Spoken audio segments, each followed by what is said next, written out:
that's it for group 3. Thank God. Thank God. Group 4. Julia Lauder, Bridget Foos, Emma Jonas, Anna Gebhardt, Caroline Byers, and Yasmin Quadri. Where's Yasmin? Oh, she's probably absent. Wow. Dear guys, should we meet over here? Yeah. I would love that. So, I'm Caroline. I'm Emma. Sorry. Okay, what should our meeting be? Brazil nut trap. Brazil nut trap. Brazil nut trap. Brazil nut. Hi guys, I'm Julia. Yeah, I'm really excited for this year. Anna. Typical representation of Anna all year long. Emma, you can say hi. Hi, I'm Emma. Hi, I'm Bridget. Hi, I'm Caroline.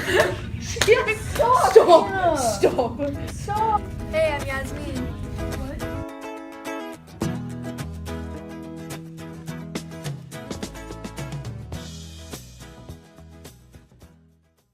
So much hair laying around earth signs on the floors. I know, I always find so much in my armpit. It's We started the year at the very beginning of American history. Our first project was a story written by Susan Power, the daughter of a member of the Standing Rock Sioux tribe in North Dakota. Museum Indians is a story about Susan's mother reminiscing on her transition from her Native American lifestyle and having to adapt to the Chicago way of life. We learned about the conflict between Native American culture and everyday American culture. This story is about a Native American who made very little eye contact. Alright, moving on. Emma was not clear and talked really fast. Emma talked really fast, eye contact. Stupid girl. June 2nd, 1637. These past few days have been hectic. My years of freedom and life with my loving... Next, we learned about the Puritans through the Scarlet Letter. We taught the character of Hester, a woman who was misunderstood by the Puritans of her time. We revealed the inner thoughts through her diary and learned the strictness of the Puritan lifestyle. Next in history, we learned about Anne Bradstreet to further our understanding of the Puritans. She wrote during this time period and it strongly influenced her work, revealing her struggle with her religion in her writing. We are the United States of America. Dare we have the... It's time to argue for the Constitution. Yes, that's correct. We are already that far in history. We wrote our persuasive speeches for the Articles of Confederation and for the Constitution. Thanks. Mr. President, members of Congress, and my fellow citizens of the newly established United States of America, we stand here today in liberation with the knowledge of our past and a strong hope for the future.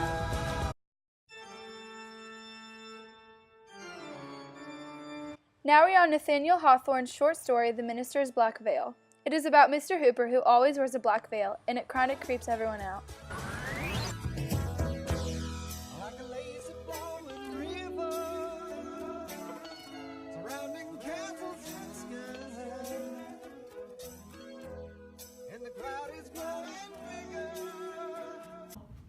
Alright guys, for this project we just need to pick a song, we'll write it, it won't take long.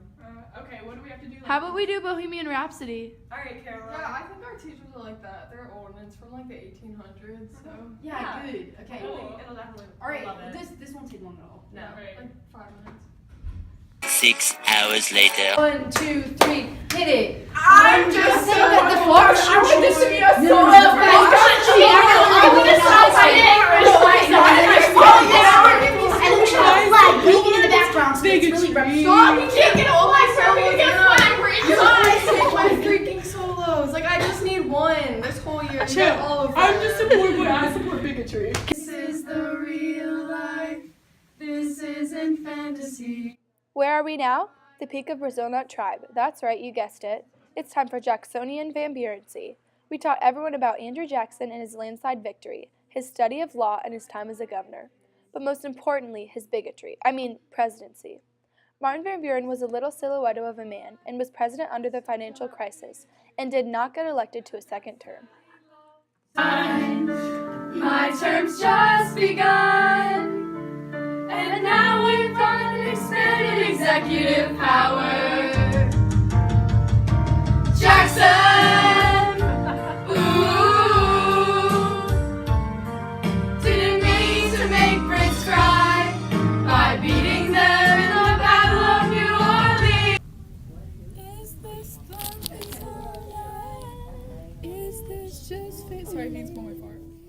the tribe was confident that things would only go upwards from here. Little did they know that lurking in the Antebellum Emissions Project would be blandness and a sharp drop-off from the glorious Jacksonian Van Buren Sea.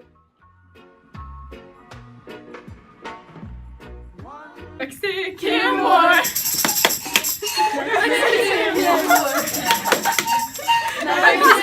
War!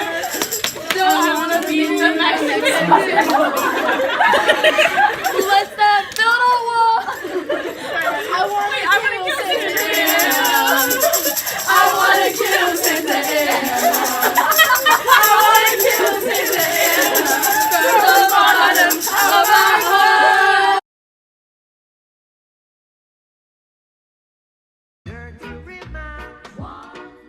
We gathered some quality info to start as we worked to get Elizabeth Cady Stanton, William Lloyd Garrison, Joseph Smith, and the Lowell Mill Girls into the prestigious Amstead Academy. In the Civil War, Lucretia Mott, Harriet Beecher Stowe, Harriet Tubman, and Clara Barton were very important, doing jobs such as fighting for equality and abolition of slavery, being nurses, leading slaves to freedom, and acting as spies.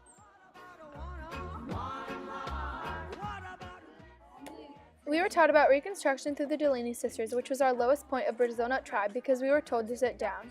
We taught about their lives in the Harlem Renaissance. Next, we learned about Huck Finn. Thankfully, that project went a lot better than the test. We are so glad the History Channel taught us about the historical connection between the book and the racist attitudes of the time. We taught about the Sioux tribe and the treatment of the Native Americans through our version of Sioux Boy. We told the story of a tribe of Sioux Native Americans struggle with interpreters in the government. Sioux boy in this teepee, watch him defend, watch him fight, watch him earn them human rights, interpreter out of go, now watch the Sioux, hang the Sioux, now watch the Sioux, hang the Sioux, now watch the Sioux, hang the Sioux, now watch the Sioux, hang the Sioux. The Gilded Age! We taught about the Gilded Age in our documentary. Everything from the Granger movement to corrupt politics to discrimination throughout the United States was covered in our video.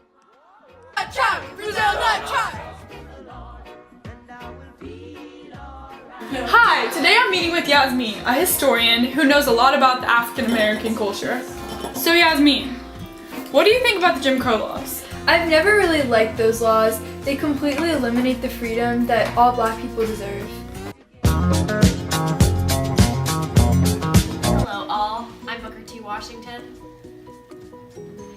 Brooker, everyone knows who you are. You're one of the most renowned African Americans in the Gilded Age.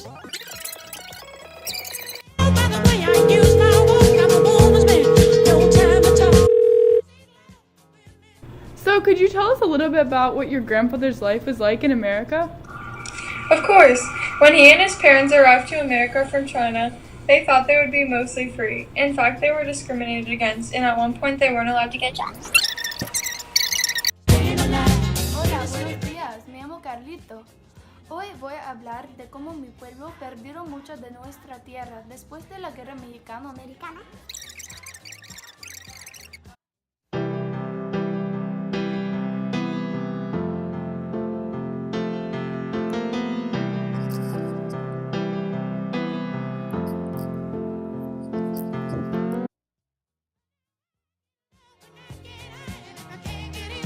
Can I be Dorothy, Julia? No, I want to be Dorothy. Let's settle this. Ready? Let's do rock, paper, scissors, guys. Dude, I have the hair for it. Dude, same. We're both brunette. Alright, ready? Rock, paper, scissors. Shoot. Shoot. Oh no. Looks like I'm gonna be Dorothy. Have fun being the Munchkin Bear.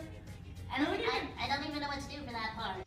Here we taught about the allegory in The Wizard of Oz. We taught that the Wicked Witch of the East represented the East Coast bankers, Dorothy represented the All-American girl, and the Munchkins represented the downtrodden poor. We learned more about the Harlem Renaissance by teaching about two of its poems, Langston Hughes and Paul Laurence Dunbar. Crows apparently welcome to Europe. Why? Everything seems so great in the U.S. I think it's a combination of nationalism, imperialism, and militarism. That would make sense. Yeah, you know, nationalism is the feeling of pride or devotion towards one's country, and I think sentiments have been particularly high everywhere around here.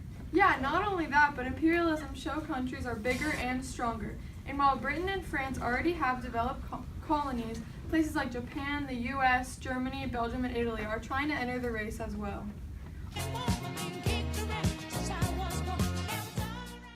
The Amstead Awards are probably the most prestigious award show of the year. Group 4 gave awards to 5 incredibly lucky individuals. Here's a recap of who won in case you forgot.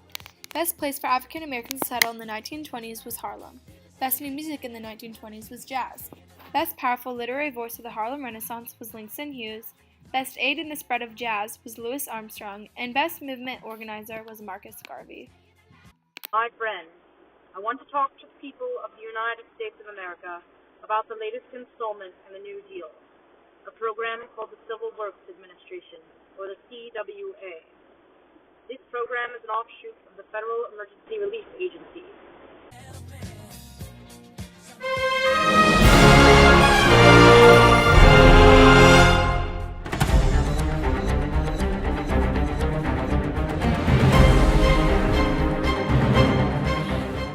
Brazil Nut Tribe once again peaked. We taught the class about the fascists using fruit.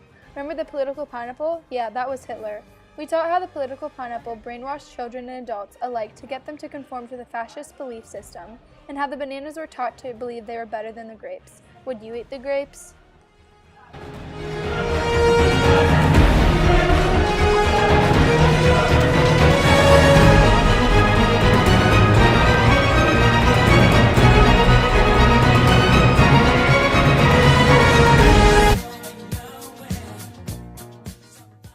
On to the Cold War, and we taught the class about the NATO-Warsaw Pact, the space race, the arms race, and the mutually assured destruction.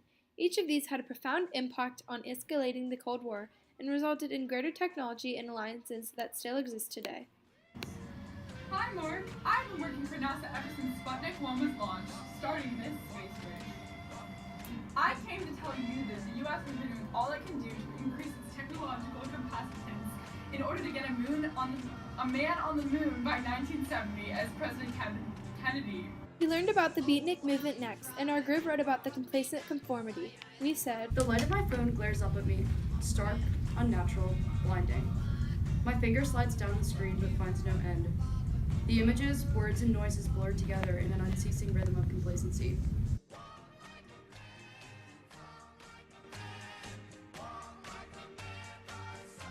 Wondering when we'll be free, so we patiently wait for that fateful day. It's not far away, but for